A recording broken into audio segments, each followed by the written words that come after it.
Boxing King Media in association with Boxro. Big John, another big challenge for your son. He's daring to take on a southpaw this weekend. What are you expecting to see from him? Because he seems to downplay his skills. Because I've seen him spar before. He can really fight. He hasn't shown his full ability yet. Well, it's tricky because he's been taking people out a bit quicker than what other people have been doing. Like his last couple of opponents were supposed to take him 4, 5, 6 rounds. Damiani took him 4 rounds. Tough man. But Musil, Risinger, they were supposed to take him a bit longer than what they did. But once Johnny catches someone, if he catches them right, they're going to go. He has got skills, you're right. He's been working on them with Mark Tibbs. So I think we'll see a little bit of patience this time round. Behind the jab, southpaw, different problem. And we'll see if he can work him out. He's been sparring a lot of good southpaws. So that's the plan, just to try and learn as much as he can while he's in these sort of fights. Again, as I said, he's very humble about how he's progressing. But how far do you think he is from like a Fabio Wardley or Fraser Clark? Listen, he spars Fabio a lot, spars Joe Joyce a lot. He handles these guys in sparring, but sparring's totally different. And I've always said with Fabio, top respect to him, Fabio knows how to turn it on fight night. And that's what Johnny's got to learn. You've got to know not everything's done in sparring. But yeah, he's not far off it. But once you get to that level, there's no coming back.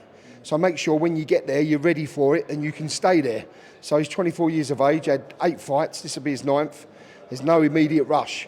People want to rush him. People want to do it as quick as they can. But as a dad, I'm here to look after my son. And ultimately, there's no immediate rush. So just keep doing what he's doing, keep learning, keep working, and it will come naturally. I know you handle the tickets, but what are all the fans like? Are they patient? Are they ready to just have this long journey, or do they want him to be thrown in? Johnny's fans would come and fight him, whoever he was fighting. That's the beauty of his fans. Obviously, they love the journey. They love seeing, his opponents. But, it don't matter to them who the main bill is, who the top of the bill is. They buy tickets for Johnny, which is testament to Johnny in itself. And as I say, we're so grateful for the support that he's got. And long may it continue. And I'm sure it will, because Johnny's entertaining. He gives it everything he's got. What you see is what you get. There's no pretence. And he trains as hard as he can. He's worked as hard as he can. And hopefully it's good on the night. Good enough. And I spoke to him and I asked him if he got a big payday, what would he want to treat himself to? I was expecting him to say materialistic stuff, but he said he wanted to take the entire family, you and extended family members, on a holiday to Newquay, which I wasn't expecting. So hold him to that when that happens. Well, he's already done it. After his fight in August last year, he took us as a family, paid for it, took us down to Cornwall, the Headland Hotel, lovely place. And he said if he wins a British title, he wants to bring all the family, like cousins, aunts, uncles, nans. And he would do that, and Cornwall, he loves it. So it'd be a great place to spend with the family. But we had a meeting with his accountant the other day, and he was going through all his money, and he said, "I can't believe it, Johnny. You're a sportsman. You don't buy flashy watches. You don't buy flashy this. You don't buy flashy that." Johnny's not like that. He's a very humble man.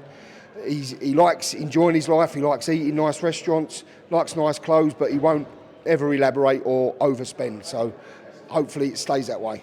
Hope so. And last thing I want to ask you, Big John, I heard you just say you were delivering cheese this morning, so I get the feeling you live a hectic life. So just tell me a typical day from waking up to end of the night for Big John. Well, yesterday I went to work selling cheese, went and met Johnny for the face-off at Wembley, had some dinner with him and his team. Then I drove to Nottingham, done an appearance, drove back from Nottingham this morning, had 3 hours sleep, got up, delivered more cheese, come back home, met my wife, got the train here. We're going to go back now. I've got more work to do when I get home, but that's the way it is. No one's going to pay my bills. I've got to do what I can. And next week I'm going Magaluf, I'm going Nottingham again, I'm going Loughborough, I'm going Clapham, I'm going Hereford. Long may it continue, because it's great meeting all these people. And as I say, no one's going to pay my bills, so I've got to do it myself. Finishes off with a London Bosch. London Bosch. Cockney. Bosh.